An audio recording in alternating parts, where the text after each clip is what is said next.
नमस्कार दोस्तों, स्वागत है आपका आज के मुख्य समाचारों की वीडियो में। जी हां दोस्तों, यहां पर आपको देखने को मिलेगी देश और दुनिया की तमाम बड़ी खबरें मुख्य समाचार ब्रेकिंग न्यूज अपडेट के रूप में।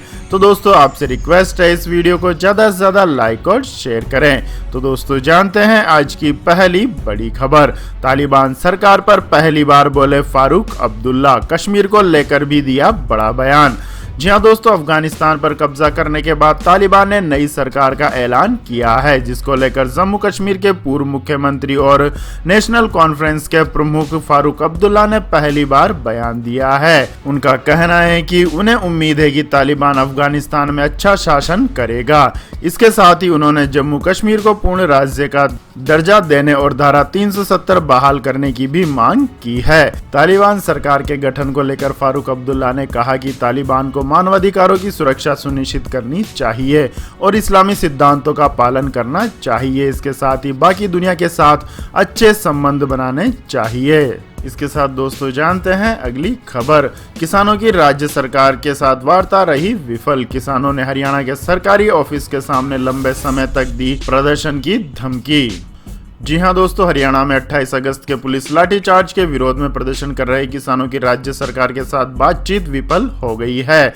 इन किसानों का कहना है कि राज्य सरकार के साथ उनकी बातचीत लगातार दूसरे दिन बेनतीजा रही और वे करनाल में लंबा प्रदर्शन कर सकते हैं। किसान नेता राकेश टिकैत ने कहा कि हम सिंधु और टीकरी बॉर्डर की तरह यहां स्थायी तौर पर प्रदर्शन कर सकते हैं। टिकैत ने बताया कि हमारी आज प्रशासन के साथ 3 घंटे मीटिंग हुई। सरकार एसडीएम पर कोई भी कार्रवाई करने के लिए तैयार नहीं है। ऐसे में हमने तय किया है कि हमारा धरना प्रदर्शन जारी रहेगा। हमारा धरना स्थल यही रहेगा। हम चाहते हैं कि अधिकारी के खिलाफ कार्रवाई हो। आपको बता दें दोस्तों, 28 अगस्त के लाठीचार्ज के पीड़ितों के साथ न्याय को लेकर राज्य शासन के साथ बातचीत फेल होने के बाद किसानों ने शाम को हरियाणा के करनाल में सरकारी ऑफिसों के बाहर टेंट लगा लिए थे। इससे पहले पुलिस ने प्रदर्शनकारियों को तीतर बीतर करने के लिए वाटर कैनन का इस्तेमाल किया था। इसके बाद दोस्तों, जान लेते हैं अगली खबर। ट्रेनों के लेट होने पर सुप्रीम कोर्ट ने दिखाया कड़ा रुख, कहा रेलवे को देना होगा मुआवजा। जी हां दोस्तों, ट्रेनों के लेट लतीफी होने पर सुप्रीम कोर्ट ने कड़ा रुख दिखाया है। कोर्ट ने कहा है कि ट्रेनों के लेट होने की जिम्मेदारी से रेलवे बच नहीं सकता है। अगर इससे किसी यात्री को नुकसान होता है तो रेलवे को मुआवजे का भुगतान करने के लिए तैयार रहना चाहिए। कोर्ट ने रेलवे को ट्रेन में देरी के एक मामले में एक यात्री को 30,000 रुपये मुआवजा देने का आदेश दिया है।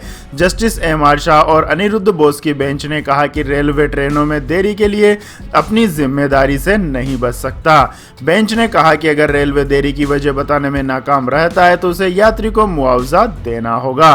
सुप्रीम कोर्ट ने कहा कि यात्रियों का समय बहुमूल्य है और ट्रेनों में देरी के लिए किसी न किसी को जवाबदेही बनाना होगा। इसके बाद दोस्तों, जान लेते हैं अगली खबर। मोदी सरकार का किसानों को बड़ा तोहफा, रबी फसलों के लिए बढ़ाई एमएसपी।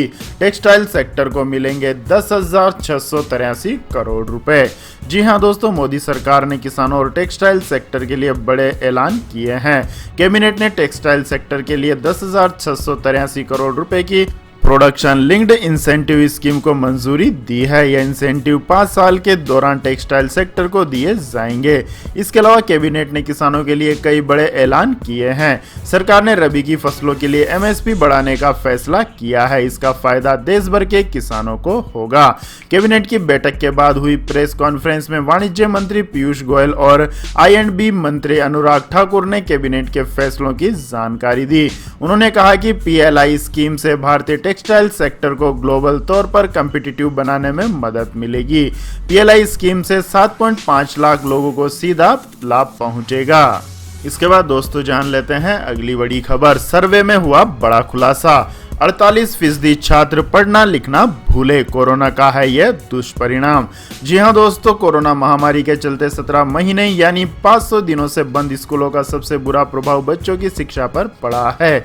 समाज के 1362 वंचित वर्ग के घरों के बच्चों के बीच किए गए सर्वे से पता चलता है कि ग्रामीण इलाकों में 37% तो शहरी इलाकों में 19% बच्चे इन दिनों बिल्कुल भी पढ़ाई नहीं कर रहे हैं। केवल 8% ऐसे बच्चे हैं जो ऑनलाइन शिक्षा प्राप्त कर रहे हैं। स्कूल चिल्ड्रंस ऑनलाइन और ऑफलाइन ऑनलाइन लर्निंग सर्वेक्षण locked out emergency report on school education में यह खुलासा हुआ है। सर्वे में सबसे चौंकाने वाली बात यह है कि स्कूल बंद होने के चलते बच्चों की पढ़ाई लिखाई बंद हो गई है। उसका दुष्परिणाम यह हुआ कि शहरी इलाकों के 48% बच्चे ठीक से अक्षर और शब्दों को पढ़ नहीं पा रहे हैं। शहरी इलाके के 65% तो ग्रामीण इलाकों के 70% अभिभावकों का कहना है कि लॉकडाउन के चलते स्कूल बंद होने के बाद उनके बच्चों के पढ़ने लिखने की क्षमता में कमी आई है। इस सर्वे से जुड़े स्वतंत्र शोधकर्ता विपुल पाइकरा के मुताबिक इस सर्वे से पता चलता है कि हालात बेहद गंभीर और चिंताजनक हैं। ये इस ओर इशारा कर रहा है कि हम सामूहिक निरक्षरता की तरफ जा रहे हैं। इसके बाद दोस्तों जान लेते हैं अगली बड़ी खबर। चाइना पाकिस्तान से मुकाबले की तैयारी। स्पेन से 56 मिलिट्री ट्रांसपोर्ट विमानों की खरीद को मिली मंजूरी। जी हां दोस्तों, चीन पाकिस्तान से बढ़ते खतरों को देखते हुए मोदी सरकार लगातार देश की सुरक्षा को मजबूत करने में लगी है। सरकार ने बुधवार को भारतीय वायुसेना के लिए 56 नए परिवहन विमानों की खरीद को मंजूरी दे दी है। रिपोर्ट के मुताबिक पीएम नरेंद्र मोदी के नेतृत्व में बुधवार को कैबिनेट की सिक्योरिटी कमेटी की बुधवार को बैठक हुई। इस बैठक में भारतीय वायुसेना के लिए 56 C295 MW ट्रांसपोर्टर विमानों की खरीद को मंजूरी दे दी गई। ये विमान स्पेन से खरीदे जाएंगे। इसके बाद दोस्तों जान लेते हैं अगली खबर। प्राइवेट स्कूल भी आरटीआई के दायरे में। सूचना देने से किया इनकार तो हो सकता है मान्यता रद्द। जी हां दोस्तों, प्राइवेट स्कूल भी आरटीआई के दायरे में आ गए हैं। इस बाबत राज्य सूचना आयोग ने एक आदेश जारी किया है। आदेश में कहा गया है कि प्राइवेट स्कूल आरटीआई के तहत मांगी गई सूचना देने से मना नहीं कर सकते। अगर स्कूल सूचना देने में आनाकानी करते हैं तो मान्यता रद्द हो सकती है। एसआईसी द्वारा सभी जिला शिक्षा अधिकारियों को भेजे गए पत्र में लिखा है कि अगर कोई भी व्यक्ति या संस्था आरटीआई के माध्यम से प्राइवेट स्कूलों के बारे में जानकारी मांगता है तो जिला शिक्षा विभाग को मांगी गई सूचना व जानकारी निजी स्कूलों से लेकर उपलब्ध करानी होगी। जानकारी देने से कोई स्कूल मना नहीं कर सकता है, और अगर मना करता है तो उस स्कूल को कारण बताओ नोटिस दिया जाएगा और मान्यता रद्द की जा सकती है। हालांकि कई स्कूलों ने इस नियम से बचने के लिए तर्क दिया है कि वे प्राइवेट संस्थान है, इसलिए सूचना देने के लिए बाध्य नहीं किया जा सकता है। इसके बाद दोस्तों जान लेते हैं अगली खबर। T20 वर्ल्ड कप के लिए टीम इंडिया का ऐलान। अश्विनी अक्षर को मौका, शार्दुल स्टैंड बाय। जी हां दोस्तों, भारतीय क्रिकेट बोर्ड ने T20 वर्ल्ड कप के लिए टीम इंडिया का ऐलान कर दिया है। मुख्य चयन चेतन शर्मा की अगुवाई वाली चयन समिति की बुधवार को मुंबई में बैठक हुई, जिसमें भारतीय स्क्वाड का चयन किया गया। T20 वर्ल्ड कप 17 अक्टूबर से ओमान और यूएई में खेला जाएगा। इसका फाइनल 14 नवंबर को होगा। तो दोस्तों, भारतीय टीम में विराट कोहली, कप्तान रोहित शर्मा, उप कप्तान केएल राहुल, सूर्य कुमार यादव, ऋषभ पंत, ईशान किशन, हार्दिक पांड्या, रविंद्र जडेजा, राहुल चाहर, रविचंद्रन अश्विन, अक्षर पटेल, वरुण चक्रवर्ती, जसप्रीत बुमराह, भुवनेश्वर कुमार और मोहम्मद शमी होंगे। वहीं स्टैंड बाई खिलाड़ी में श्रेयस अय्यर, शार्दुल ठाकुर और दीपक चाहर को रखा गया है। इसके बाद दोस्तों रुक करते हैं आज के मौसम समाचार का।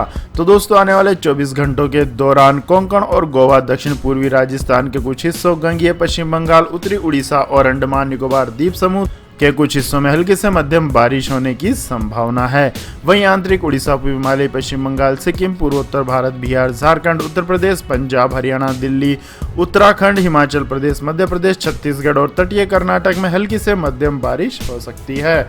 वहीं आंध्र प्रदेश, तेलंगाना, आंतरिक कर्नाटक, तमिलनाडु, केरल, लक्षद्वीप और पूर्वी राजस्थान में हल्की बारिश होने की संभावना जताई गई है। इसके बाद दोस्तों जान लेते हैं आज के सोने और चांदी के भाव। तो दोस्तों, देश की राजधानी दिल्ली में आज सोना 264 रुपए की गिरावट के साथ 46,140 रुपए प्रति 10 ग्राम पर रहा है, जो कि पिछले कारोबारी सत्र में 46,404 रुपए प्रति 10 ग्राम था। वहीं बात करें चांदी की, तो दोस्तों चांदी 22 रुपए तेजी के साथ 63,486 रुपए प्रति किलोग्राम पर पहुंच गई है, जो कि पिछले कारोबारी सत्र में 63,464 रुपए प्रति किलोग्राम पर बंद हुई थी। वहीं दोनों के वायदा भाव में तेजी रही। उधर अंतर्राष्ट्रीय बाजार में सोना मामूली बढ़त के साथ $1798 प्रति औंस और चांदी सपाट $24.37 प्रति औंस पर कारोबार कर रही है। इसके बाद दोस्तों जान लेते हैं अगली खबर। अमेरिका में तेजी से बढ़ने लगे कोरोना के मरीज, इजराइल फिर बना महामारी का केंद्र। रूस में 797 और ईरान में 538 की मौत। जी हाँ दोस्तों, अमेरिका में कोरोना बेकाबू होता जा रहा है। यहाँ मरीज तेजी से बढ़ रहे हैं। द न्यूयॉर्क टाइम्स की रिपोर्ट के मुताबिक बीते दिन एक दिन में कोरोना के 1,52,393 मामले दर्ज किए, जबकि महामारी से 1499 लोगों की मौत हो गई है। उधर इजराइल अब फिर महामारी का केंद्र बन गया है। यहाँ कोरोना से बचने के लिए अब जनता को बूस्टर डोज दिया जा रहा है। रूस में भी अभी कोरोना से होने वाली बड़ी संख्या में मौतें थम नहीं रही है। ईरान भी डेल्टा वेरिएंट की तगड़ी मार झेल रहा है। इसके बाद दोस्तों जान लेते हैं अगली खबर। इलॉन मस्क का दावा, लाइट की स्पीड से भी तेज डेटा ट्रांसफर करेगी स्टारलिंक, एयरटेल जियो को मिलेगी कड़ी टक्कर।